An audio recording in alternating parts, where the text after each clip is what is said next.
The day I came back to the Vance estate, Counterfeit tried to kill herself.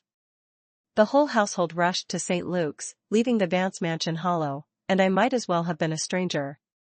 When they returned, Counterfeit whimpered from behind Catherine, "It's her or me. Pick her and I'll die." I sipped my water. "Then go die one, Sam, welcome home," Harrison said, Catherine at his side, both of them forming a tentative honor guard in the foyer, eyes flicking over my face for any trace of resentment. I gave the room a cool once-over and nodded. Catherine stepped forward and folded my hand between hers. "Sweetheart, your fingers are like ice. All these years, you've suffered." She pressed her lips to stop a sob. Harrison curved an arm around her shoulders. I stayed detached. No suffering. My adoptive parents never shortchanged me. I had food, clothes, and absolute kindness. I lowered my gaze, hiding the sliver of desolation that slipped through. If they hadn't died in that accident, I wouldn't be here at all. "Sam, Mommy will show you your new room." Catherine dabbed her eyes and reached for my hand again. The moment my fingers lifted, a housekeeper thundered down the stairs. "Sir. Madam. The Crown Princess Hashish tried to kill herself." Catherine shrieked, kicked off her stilettos, and took the steps 3 at a time, nearly pitching forward. My hand hovered in empty air. Harrison speed-dialed 911 and followed, brushing past me so hard I had to stumble backward to keep my balance. I stood alone in the marble entryway and laughed at myself, not noticing my eyes had reddened. Minutes later the ambulance arrived. The medics carried Counterfeit out on a stretcher. Catherine, Harrison, even the nanny piled into the car after her. The mansion yawned empty. I felt like a lifeless prop on the cream sectional, no sound, no notice. They were back by dusk. I glanced at the girl cowering behind Catherine, paper-thin, chalk-pale, her left wrist wrapped in bandages showing a coin-sized blood bloom. She peeked at me, then wailed, "Mom, it's her or me. Choose her and I'll die." I sat back, perfectly relaxed. "Then go die." Catherine hugged Counterfeit so tightly their foreheads touched, any outsider would guess they were the true blood pair and I the foundling. She shot me a glare. "Ivy, you're the big sister. Can't you give in a little?" I caught Counterfeit sneering at me from the safety of my birth mother's arms. "She's my little sister?" I asked Catherine without raising my voice. Harrison intervened. "Sam, the hospital mixed you up at birth. She's 2 months younger, technically your little sister." I said nothing. Catherine realized her tone had been sharp. She pulled Counterfeit down beside me and pressed our hands together. "You and Cameron are both Mommy's treasures. You'll live here together. One family, under one roof." Sophie forced a smile. "Right, big sis, we'll stay together. I'll behave." Her fingers clamped down on mine hard. I curved my lips. "Little sis is right, one family." I enunciated every syllable while driving my nails into her palm deep enough to draw blood, to G either. Sophie ground her teeth but kept smiling. I let go. She yanked her hand into her sleeve. I lifted a brow. "You okay? You look pale." She turned away.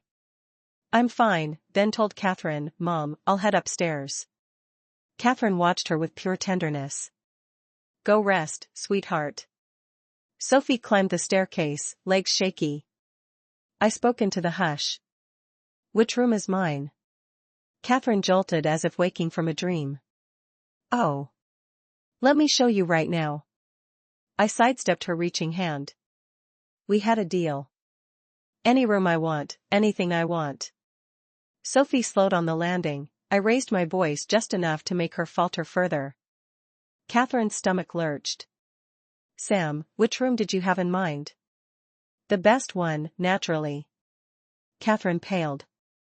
"That's always been Cameron's. She's not my flesh and blood, but she's used to it. She can't sleep anywhere else." She rattled on until Harrison silenced her with a squeeze of warning.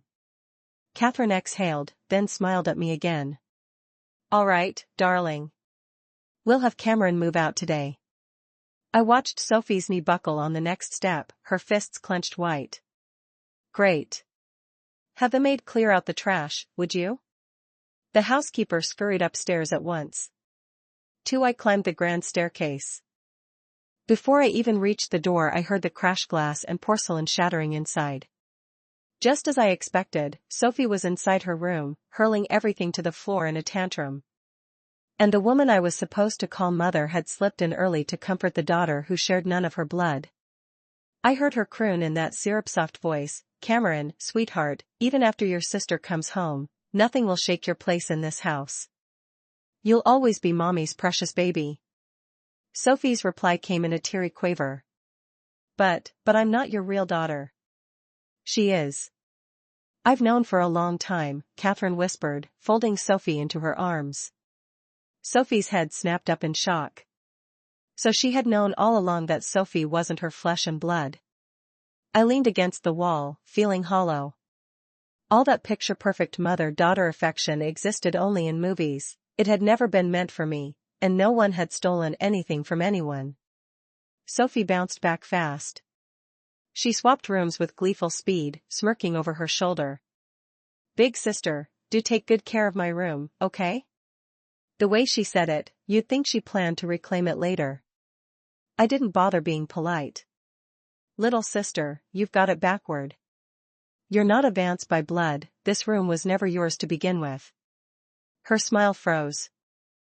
Mine widened, eyes curving in delight, as I leaned in and murmured, "A cuckoo squatting in the magpie's nest for years, did you actually believe it belonged to you? The audacity. Your birth parents, my adoptive ones, died in that accident, yet I never saw you shed a single tear or light one stick of incense. Your heart is granite." Sophie stood rooted, then shot me a venomous glare before stalking off to her new room. Apart from being slightly smaller, the new space was every bit as luxurious. Catherine and Harrison had ordered an even pricier replica of her old decor, and she flitted in happily enough. I stayed behind, directing the housekeepers to toss every last item of Sophie's into the corridor, then demanded brand new linens and sent them out. The air was thick with cloying perfume fumes, so I flung the windows wide. Asking the staff to clean wasn't laziness. I refused to touch Sophie's things. One brush against them felt contaminating. 3 Next morning, Sophie and my so-called parents were already at breakfast, the picture of familial harmony. When I walked down, only 3 place settings glittered on the marble top. I gave a brittle smile. Catherine spotted me and beckoned hurriedly. "Sam, you're up. Come have breakfast." Sophie spooned oatmeal into her mouth. "Up so early, sis? Mom and Dad and I are almost finished." "Nothing compares to Cameron's table manners," I drawled. "No talking while eating, as they say, and you exemplify it." I turned to Catherine. "Hard to eat when there's no silverware," I said, sugar sweet. Catherine glanced around, realized a setting was missing, and called for another set at once. Harrison spoke without looking up. "You'll start at Riverdale today. I've handled the transfer." I bit into my toast and nodded, mouth full. Sophie wasn't pleased. "Dad, Riverdale only takes locals. What if she can't handle the workload?" Harrison shut her down. "She'll be placed in the bottom class. It's fine." "OH," Sophie intoned, drawing the syllable out, and finally dropped the subject. I slung my backpack over my shoulder and left. Sophie followed at a leisurely pace, and sure enough, just as I reached the gates, a Ferrari roared past, drenching me gutter to collar. The chauffeur hopped out first and bowed with flourish. Mississippi Sophie stepped out in her pleated skirt, handbag swinging like a scepter every inch the silver screen crown princess. She arched a brow at my dripping uniform, obviously intentional. I yanked my water bottle free, cursing under my breath. "Think I'm pushover, kitty cat?" I uncapped it with a sinister grin. Seconds later Sophie's back was soaked. By the time she whirled around, the perpetrator was already sauntering through the gates. For Class 19 senior year's bottom rung, rumored to collect every species of problem student and post the worst scores in Riverdale history. "Morning, everyone," the teacher chirped. "Morning." The class sang back. We have a transfer today. Make her welcome. The bespectacled man gestured for calm, then waved me in. New student, step up and introduce yourself. I strode to the dais in a black bomber jacket half-zipped over a tee, black cargos, hands buried in pockets cool, indifferent. I'm Ivy. The teacher motioned toward the back row. Last seat. Welcome aboard. A desk mate? Great. The drawer was a landfill of cigarette butts and crushed beer cans. The two in front were whispering. Look, the new girl's next to the king. So? Remember the last transfer? Where is he now? I glanced sideways. Through the rear door window the homeroom teacher's gold-rimmed spectacles flashed. Simple human kindness made me tug the sleeve of the gossip in front. His buddy smacked a round, gleaming head. Oh, hospital. After Chase sent him there. Rumor says he's healed but still too scared to show. Smack smack. I buried my face in one hand, I really couldn't watch. The classroom was already dead silent. Everyone watched the two boys whispering, and when the homeroom teacher strode in he slapped them one crisp smack each on the back of their heads. They clenched their teeth in pain and shot each other covert glares. The bald one rubbed his shiny round skull, looking downright ridiculous. Both of you out. Stand in the hallway, the teacher barked. That was the exact moment Alex walked in, unprepared for the scolding, and earned himself an honored spot outside the door. I couldn't take the stench coming from my desk cubby another second, and there wasn't a spare seat in the room, so I rolled up my sleeves, scooped out all my deskmates' trash, wiped the crumbs away with a rag, and tossed the whole mess into the bin. Alex craned his neck to see what was going on, catching me brandishing the rag. We locked eyes, big eyes meeting narrow ones, and I awkwardly turned away, put the rag back, and dumped the last of the trash. After first period reading ended, Sophie sashayed to the doorway. She chirped in that syrupy voice of hers, hands coyly behind her back. Alex, hi. Could you? Spit it out, he muttered without even looking up. Sophie, used to the treatment, bounced right back. Do you know Ivy? She's my sister. Bulge Dashes screeched to a halt when the bald guy whispered something. Chase. Chase, new girl, new girl. New girl? The one who supposedly splashed water on her from behind? Alex's face flipped like a switch. Oh, Ivy? Yeah, inside. We're super tight, bro. I stared daggers. Since when do we talk? I only learned your name from someone else, okay? Sophie's smile wobbled. Oh really? Yup. Alex left no room for argument, then slid me a look across the room. Let's just call it sleazy. I stepped out, and Sophie tugged me to the stairwell. Back in the classroom, all hell broke loose. Extra. Extra. Transfer Ivy is actually the Crown Princess Sophie's sister. Wait, that would make Sophie. Crown Princess. Saw it myself this morning. Sophie arrived in a Ferrari, Ivy hiked here on foot. How'd I see? Couldn't afford gas, that's how. A chorus of whistles and headshakes. Old money drama, man. And we never even heard of a sister till now. Rumors snowballed, none of them traceable. 5. What do you want? Sophie's face radiated innocence, she tapped my chest with one finger. Sis, Daddy asked me to look after you. I gave a cold laugh. Cut the act. There's no audience. Aren't you tired? The smile froze. She scanned the empty landing, then dropped the mask, grabbed my wrist. Listen, Alex is off limits. He's mine. From what I recall, the Vance Princess, Crown Princess, and Chase have been promised since kindergarten. Are you the Vance Crown Princess? I seized her hand right back and flung it away, turning to leave. Then came the thud. She tumbled down the stairs, sprawled across the steps, eyes half-lidded but lips curved in victory. I stood rooted, my feet cemented, hands shaking uncontrollably. I'd barely flung her hand, nothing that could send her flying. How far was she willing to go? Within minutes a teacher dialed 911. 6. Catherine and Harrison arrived at St. Luke's almost as fast as the ambulance. They flanked the bed, each clasping one of Sophie's hands. She lay pale as paper, bandages circling her head and ankle. She fluttered her eyes open just long enough to whisper, "Mom, Dad, don't blame Ivy. She didn't mean to push me."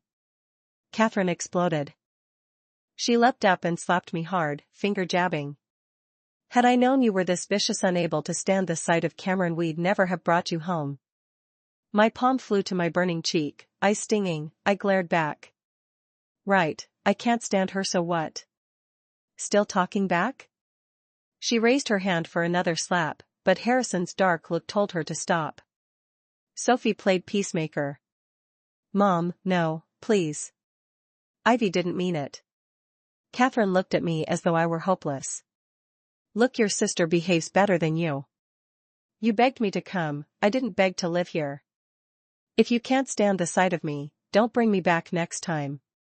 "You dash," Catherine sputtered, finger trembling midair. "If it weren't for you think dash," she mumbled something Harrison quickly muffled by clasping her mouth. "Sam," he said, "go home. We've got this." The moment the door shut, Sophie met my eyes, smug satisfaction written across her face. "See? Even your parents take my side. They don't care about you." Luckily, I didn't care about them either. I'd come back to finish high school, nothing more. 7. By the next morning every corridor buzzed with the tale, poor Sophie bullied by the vicious newcomer. She'd chosen the one stairwell the cameras couldn't see, no one could prove she'd staged her fall. Not a bad tactic, note taken. She'd definitely come for me again. Sure enough, same stairwell, empty as ever. I didn't wait for her to speak. I spun around and slapped her across the face. "Little sister, big sister didn't mean it, right?" My left hand twisted into her hair, and a second slap followed fast. Her cheeks puffed crimson, tears streaming. Sis, I was wrong, don't hit me." I flicked a cold glance at the bandages circling her head and pressed my palm hard against them. Sophie hissed in pain, arms flailing for mercy. "Sis, I was wrong." She grabbed for my sleeve, I stepped clear. "Don't mess with me, understand? They're my biological parents, I can't hit them, but I can sure as hell hit you." I let go of her hair. Sophie bolted back to class, collapsing at her desk, shoulders still shaking. I turned. Alex stood behind me. I arched a brow. "You saw everything?" "Yup." "How much?" All of it." He pretended to think. I nodded. "Then be a sweetheart and keep it quiet." "For free?" I considered. "Of course not. I did clean out your cubby, remember?" Alex gawked. He hadn't missed the day I pinched my nose in disgust before finally tidying up. Still, the job got done. Back home, I hadn't even seen anyone when Sophie's pained gasp echoed. Catherine dabbed ointment and scolded, "How could your sister not protect you? Letting some punk hit you. At least they only took your wallet." Her tone slid into reproach. "If a thief wants the wallet, just hand it over. Why suffer for nothing?" "Mom, that wallet was the first birthday present you ever gave me. I love it." Sophie spoke softly. When Catherine spotted me, she switched targets, surprising me with Sophie's talent for fiction. "Why didn't you watch out for your sister?" I lifted a shoulder. "Cameron rolls up in a Ferrari, I come on foot." I pressed a hand to my chest, all exaggerated shame. "I'm not qualified to protect her." I headed upstairs. Catherine clutched her chest, fuming. Deep down she still had only one daughter, Sophie. At dinner Sophie lifted the soup tureen, poised to ladle it my way. I knew the palace drama playbook. The instant I reached, she'd drop it, scald me, then sob, *sis didn't mean it, don't blame her. Catherine would swear I'd done it on purpose and slap me twice for good measure and I couldn't hit back. How suffocating. I drawled, "Cameron, give that soup to your mom." "I'm unworthy." Sophie gave a brittle laugh. Don't be silly, sis. Take it, it's hot. Then set it down. Did I ask you to pass it? I do have hands. I side-eyed her. Some people just can't survive a day without drama. Catherine opened her mouth for more lecturing, but Harrison quietly stopped her. Instinct told me the two were hiding something. Harrison murmured, "Serve yourself, forget her." Obviously for Sophie's benefit, she answered meekly and obeyed. Next day at school I went to the girls' lavatory. When I tried to leave, the door wouldn't budge. A voice sang out, "Splash her from inside more water, nice and cool. Cool your head." I rattled the handle, it loosened. I stepped back and kicked. The door flew open, flattening two bodies behind it. I swept the gathered girls with an icy stare. Who did this? The two under the door wobbled upright. Sophie and her sidekick. I did, so what? The friend sneered, chin high. I laughed softly, tilting my head. Really? What did you say just now? Oh yes, splash water. I smiled and nodded at both. Great idea. Happy early Songkran. Several timid girls screamed and fled. I flipped the lock. Next, private pool party. I fisted a handful of hair from each, slammed them together, and plunged their faces into the basin. The water bit like ice. When they'd thrashed long enough, I hauled them up, hair plastered to their cheeks like drowning ghosts. The sidekick stamped, shrieking, "You said she was soft, easy pickings." She jabbed a finger at Sophie. Look soft? Easy? Brittany burst into tears. I'm calling my dad. She stomped out, pausing to kick Sophie in the knee before starting away. Sophie clutched her knee, whimpering, eyes venomous as she glared up at me. I looked down, for a moment the victor surveying a counterfeit who dared crown herself queen. Brittany, coddled since birth, wielded family power on par with the Vances. Even Harrison addressed her father as brother for appearance's sake. Sure enough, she phoned Dad. Teachers and parents were summoned, and Harrison arrived at school with Chu right behind him. Catherine rushed in, flustered. The teacher had called to say Ivy was bullying Sophie and Brittany in the girls' lavatory. What no one knew was that, on my way out, I'd clenched both fists and punched myself twice in the eyes, guaranteed panda bruises by morning. The instant Catherine stepped into the office, she wrapped her coat around Sophie, then fixed me with an icy glare. What is wrong with you? You hit Cameron for no reason. This is your own sister. Chu Xiong draped an arm around Brittany, eyes slicing toward me. Explain. How do we settle this? The teacher tried to smooth things over. It must be a misunderstanding.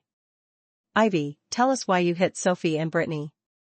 Probably because I'd always acted like the good kid. The teacher couldn't believe I'd swing without a reason. I kept my head down, lashes lowered, zero intention of looking up. I'm sorry, teacher. Uncle Chu. Mom, Dad. It's all my fault. No matter how much Sophie and Brittany bully or insult me from now on, I'll never hit back again. My voice cracked into a sob. Even if they beat me to death, I absolutely, positively won't fight back. I was wrong. Sophie and Brittany goggled at each other, silently asking, did we actually hit her? Sure, we'd planned to, but before we could start she'd shoved our heads into the sink. I sniffled quietly, just loud enough to hear Chu Xiong mutter to Brittany, "You're dead when we get home." Then he looked at me. Ivy, I'm truly sorry. My Mian doesn't know better. Please accept my apology. He spun and smacked Brittany on the back of the head. Apologize. Now. Brittany tried to argue, but one glare from her father and she mumbled an apology. Clearly he knew exactly what his daughter was capable of. Harrison finally spoke up. Apologize. Sophie offered a grudging sorry. The teacher, having pieced the story together, concluded, friction between classmates is normal, but keep it civil, no extremes. And with the college entrance exam coming up, focus on studying. Parents, please supervise at home. That more or less closed the incident. 4 months afterward Sophie rarely picked another fight. 9. Then, without warning, Catherine was admitted to St. The doctor issued a critical condition waiver. She needed an immediate kidney transplant. Harrison went for tissue typing first. The match failed. Catherine lay in bed, her complexion gray. Sophie and I had both skipped school to be there.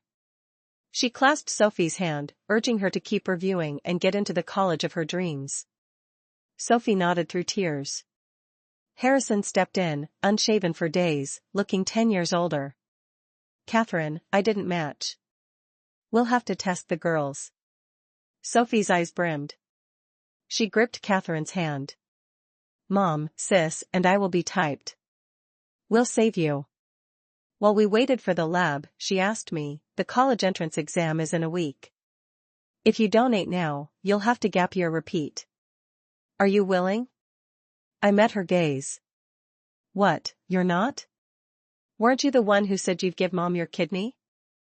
She gave me a cold once-over. Her grades guaranteed a top-tier university, and she had zero desire to retake a year. 3 days later the results came back. Both Sophie and I could donate. Harrison and Catherine held Sophie's hands. Cameron, you won't regret giving Mom a kidney? Tears streamed down Sophie's face as she squeezed Catherine's hand. You raised me for 18 years. Finally I can repay you. Mother and daughter sobbed in each other's arms. The operation was set for 10 the next morning, the same morning as the college entrance exam. Summer heat droned with cicadas. I stared at my SAT-ACT hall pass, then hailed a cab to St. The pass lay forgotten at the Vance mansion. I sprinted through the lobby with an hour left before surgery. Sophie was predictably absent. En route I ran into Alex. Why bother coming? Bringing me into this world outweighs everything, I said. I can't watch her die. I bolted down the corridor to the OR. I'm a successful match, I told the surgeon. I can donate. Harrison and Catherine had waited for Sophie, hope fading into disappointment. In the end the girl they'd raised chose her future over the mother who'd loved her for 18 years. A tear slipped from Catherine's eye. Regret, maybe. As they wheeled her and she reached for me, I took her hand. We smiled at each other, and something inside me loosened. The anesthesia took hold and the room blurred away. When I woke, Alex sat beside my bed. I blinked, startled. Don't tell me you skipped the college entrance exam? He set a bouquet on my nightstand and lifted a brow. What do you think, Crown Princess? I laughed under my breath. Fine. We'll both repeat senior year together. 10. Catherine and Harrison cut Sophie off. She had to work her way through a modest college on her own. In early September, Alex and I walked through the gates of Lakeside. Here's to next year, may we stride onto the same campus together. Thanks for listening to today's story. If you enjoyed it, hit like and share it with friends. Let us know your thoughts in the comments, and don't forget to subscribe for more tales. See you next time.